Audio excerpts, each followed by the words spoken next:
Here's my 2 cents. Take it with a grain of salt.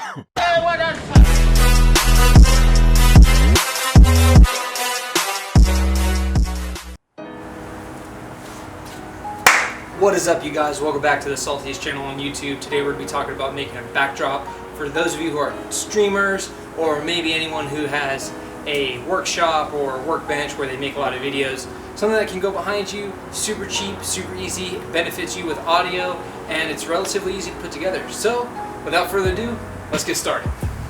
To build this backdrop, I used some styrofoam boards, a cutting tool, and this can of liquid dog shit.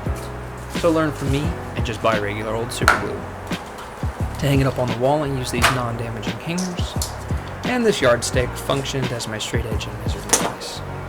You can use whatever sound tiling you like, but if you like how these look, I'll go ahead and put a link down in the description below so you can bite and copy exactly as I've done. Next, I laid out the tiles and experimented with patterns until I was happy with what I had. Then I measured out the tiles and the foam boards so I could start making the framework that would hold these foam tiles up on the wall. A good technique here is to measure and mark in multiple locations on your material, and then connect those marks with a single straight line to avoid cutting at odd angles.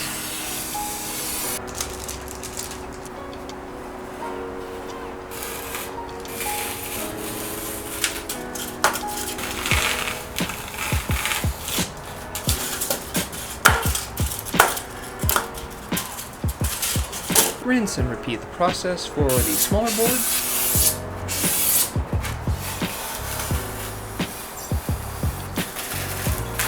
And gather your finished products and lay them out to see how your framework will look. It's important to remember that the foam tiles are light and don't need a lot of structural support, but you need to make sure there's good coverage so that the glue sticks to all the tiles. Next, mark out your joints to make reassembly super easy. I used some nails with the heads cut off as the binding pieces for the joints.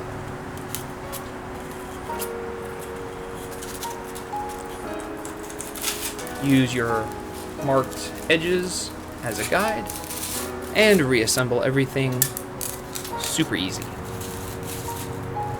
I noticed I needed some central supports, so I just rinsed and repeated the process that I did earlier to make these real quick. Once I had everything assembled, I began applying this absolute dog shit adhesive that didn't work at all, so just use regular super glue for the second time. I went ahead and laid out the tiles so that I didn't screw up the placement. I would recommend you do the same before committing with the adhesive.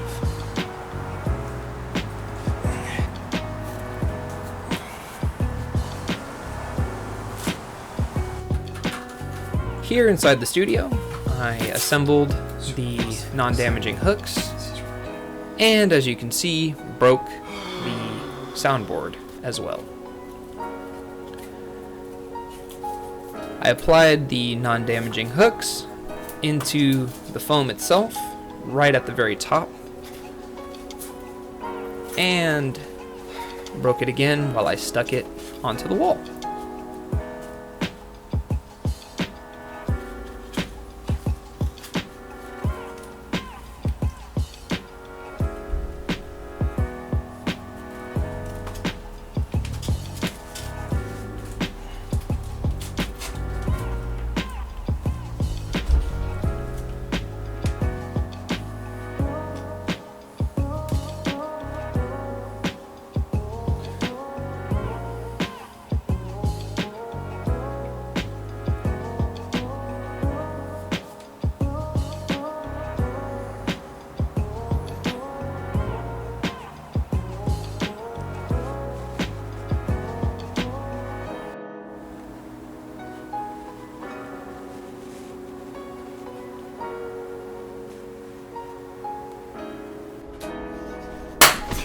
Boom!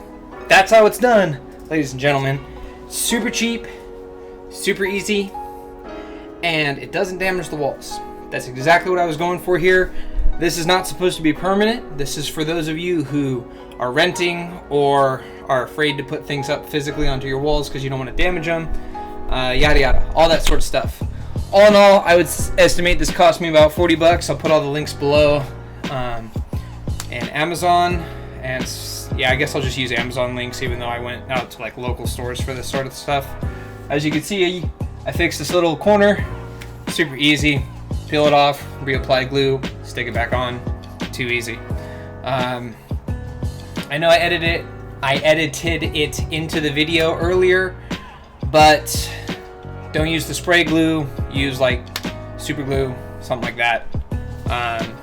So yeah.